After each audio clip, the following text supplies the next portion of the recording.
భారతదేశంలోని గిరిజనుల కోసం ప్రధాని మోదీ పీఎం జన్మన్ అనే కొత్త పథకాన్ని ప్రారంభించారు.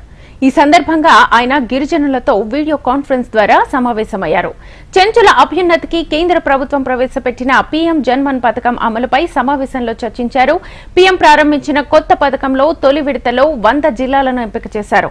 అందులో తెలంగాణలోని ఆదిలాబాద్, ఆసిఫాబాద్, నాగర్ కర్నూల్, వికారాబాద్ జిల్లాలు ఈ పథకం పరిధిలో ఉన్నాయి. ఈ పథకం అమలులో భాగంగా 18 రాష్ట్రాల్లో 75 ఆదివాసీ తెగలను గుర్తించి 24,104 కోట్ల రూపాయలు కేటాయించి 1,00,000 ఇళ్లను నిర్మించనుంది కేంద్ర ప్రభుత్వం.